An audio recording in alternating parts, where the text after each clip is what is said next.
ಅತಿ ಹೆಚ್ಚು ಕಾಲ ಆರ್‌ಬಿಐ ಗವರ್ನರ್ ಆಗಿ ಸೇವೆ ಸಲ್ಲಿಸಿದವರು ಯಾರು?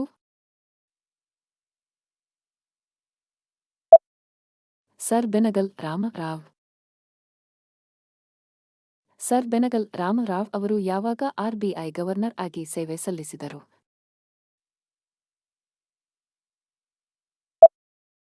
ಜುಲೈ 1, 1949 ಜನವರಿ 14, 1957 ರವರೆಗೆ. ರಾಜ್ಯಪಾಲರು ತಮ್ಮ ರಾಜೀನಾಮೆ ಪತ್ರವನ್ನು ಯಾರಿಗೆ ಸಲ್ಲಿಸಬೇಕು?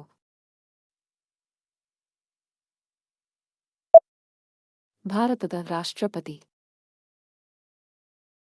ಸರ್ವೋಚ್ಚ ನ್ಯಾಯಾಲಯದ ನ್ಯಾಯಾಧೀಶರ ನಿವೃತ್ತಿ ವಯಸ್ಸು ಎಷ್ಟು?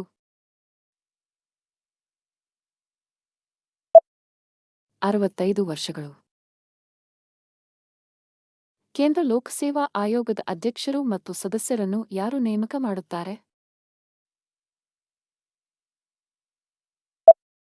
ರಾಷ್ಟ್ರಪತಿಗಳು. ನಂದಾದೀಪ ಎಂಬುದು ಯಾವ ಕವಿಯ ಕೃತಿಯಾಗಿದೆ?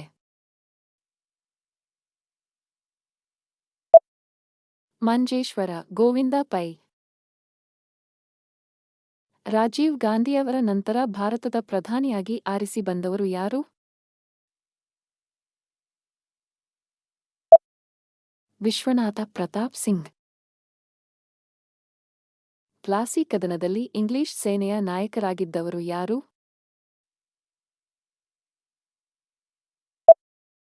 Robert Clive. ದಾದಾ ಸಾಹೇಬ್ ಫಾಲ್ಕೆ ಪ್ರಶಸ್ತಿ ಪಡೆದ ಮೊದಲ ಕನ್ನಡಿಗ ಯಾರು? ಡಾಕ್ಟರ್ ರಾಜ್ಕುಮಾರ್. ಡಾಕ್ಟರ್ ರಾಜ್ಕುಮಾರ್ ಅವರು ದಾದಾಸಾಹೇಬ್ ಫಾಲ್ಕೆ ಪ್ರಶಸ್ತಿಯನ್ನು ಯಾವಾಗ ಸ್ವೀಕರಿಸಿದರು?